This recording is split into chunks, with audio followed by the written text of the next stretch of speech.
Imagine a world scarred by a magical apocalypse. You're a flawed antihero hunting for a fortune in a strange, powerful metal called Vermilium. You'll be battling werewolves, corrupt imperial soldiers, and shadowy cults in a gritty mashup of dark fantasy and the weird west. This is Vermilium for Savage Worlds. In a sea of tabletop RPGs and in a world already saturated with high fantasy epics, what does it take for a setting like this to truly stand out?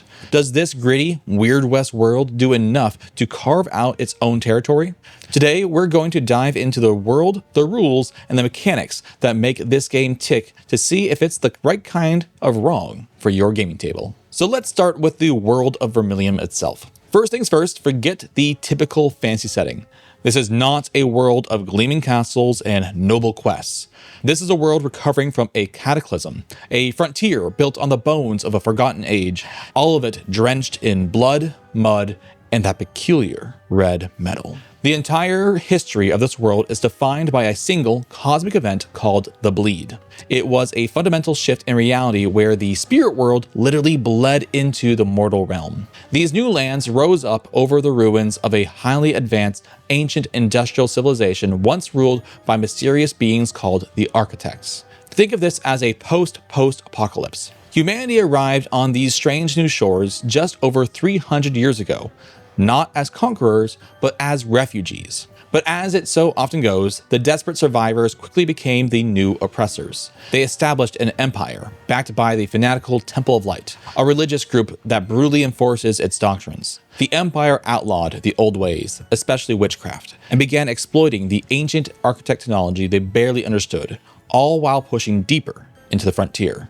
This is the central tension of the setting, a colonial pressure cooker. You have the expanding human empire, the native clans of the Auroras fighting to protect their ancestral lands, and the horrors that are always lurking in the shadows. The game does not shy away from mature themes. It's a world rife with violence, oppression, disease, and some truly grim, pulpy horror.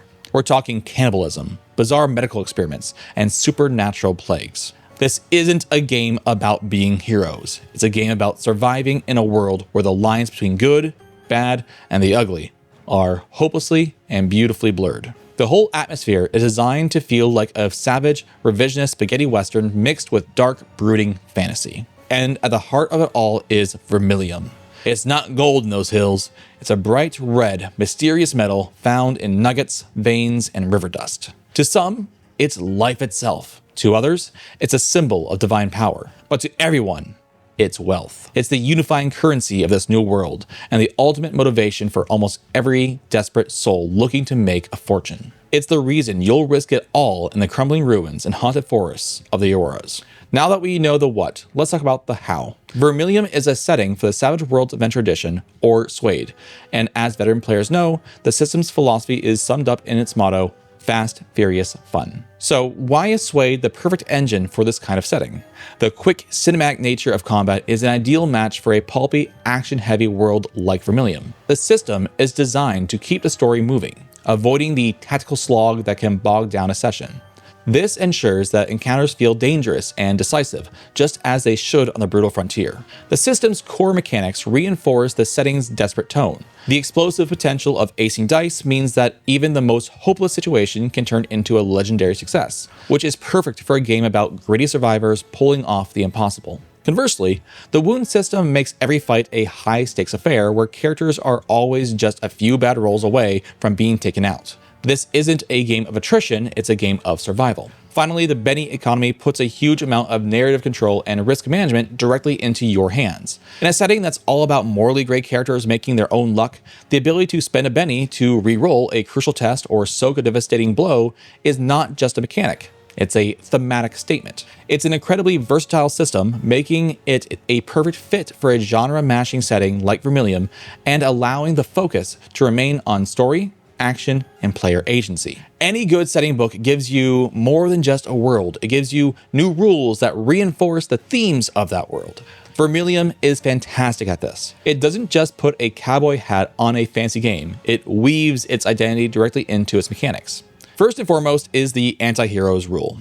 In standard Savage Worlds, you can take up to 4 points of hindrances, negative traits for your character that give you build points. Vermilium lets you take up to 6. This might seem like a small change, but it's a powerful statement. The game wants you to create flawed people. It's mechanically encouraging you to build someone who is greedy, haunted, arrogant, or all of the above. You're not a shining paladin. You are walking the gray line between good, bad, and ugly. And this rule is the mechanical heart of that theme. This extends to the character options as well, or bloodlines. You've got some familiar fancy staples like humans and elves, dwarves, and halflings, but they've all been twisted to fit this harsh new world.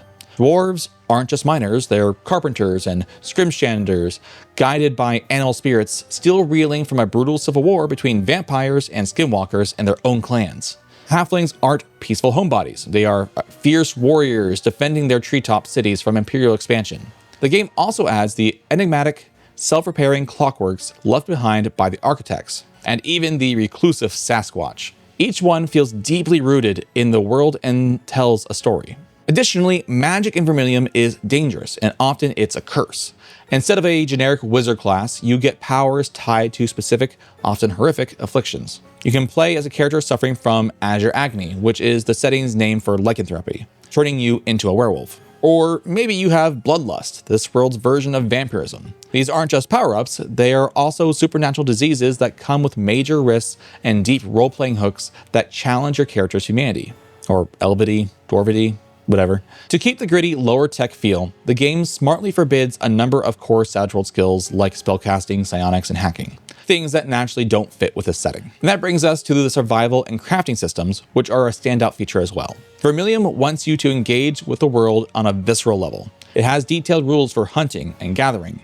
When you kill one of the nearly 50 creatures in the bestiary, you're not just defeating an enemy, you're also harvesting its parts. That acid worm's bile duct, you can use it to craft acid-tipped arrows. The hide of a clockwork colossus, that's some prime material for some unique armor. This system makes the wilderness both a source of danger and a resource.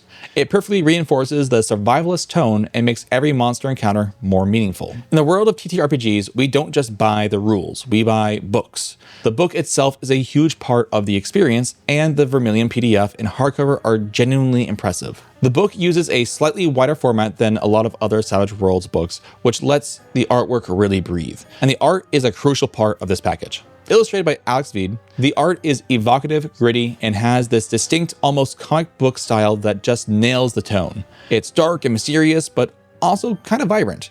You get these amazing scenes of a grizzled witch silhouetted against a full moon, or a band of adventurers navigating a forest of giant mushrooms around the rusted husk of an old steam train. The art doesn't just decorate the page, it tells the story of the strange, blended world. The layout itself is clean and effective.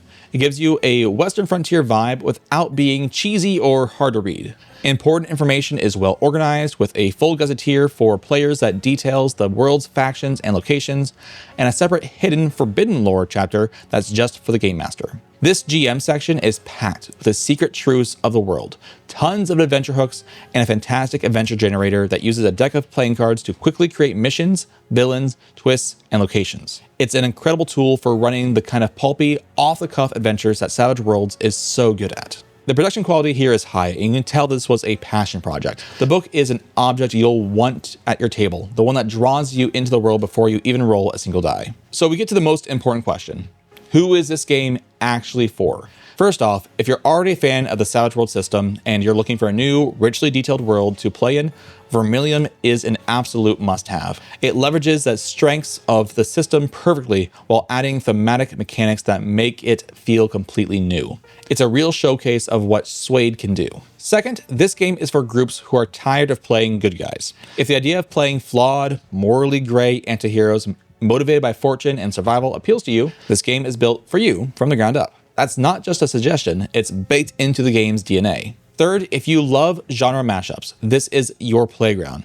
It's a masterful blend of dark fantasy, Weird West, steampunk, and post-apocalyptic survival. If you love the Weird West from a game like Deadlands, but want a completely fresh setting, or if you enjoy the gritty survival of Forbidden Lands but want a more action-oriented rule set, Vermilium hits a sweet spot right between them. Red Dead Redemption by the way of The Witcher with a dash of Mad Max. Now, this game isn't for everyone. If your group prefers high fantasy epics where you play noble heroes destined to save the world, this probably isn't the right fit. The tone is explicitly dark and mature. The game deals with heavy themes, and its world is a dangerous, often cruel place. This is a setting best suited for groups who are comfortable exploring themes of violence, oppression, and horror. It's designed for a mature audience, and that's a strength, but it's also a specific taste. So what's the final verdict?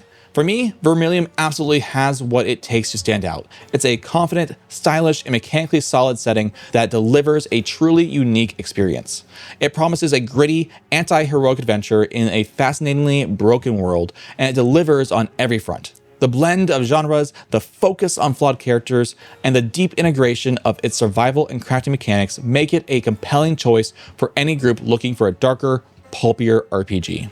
I highly recommend this edition for anyone looking to get a little mud on their boots and blood on their hands. So what do you think? Are you a fan of the Weird West genre? What makes a dark fantasy setting work for you? Let me know in the comments down below. And if you enjoy this look at the world of Vermilion, be sure to hit that like button, subscribe for more Savage Worlds content, and ring that notification bell so you don't miss out on our next adventure. Thanks for watching, and until next time, stay savage.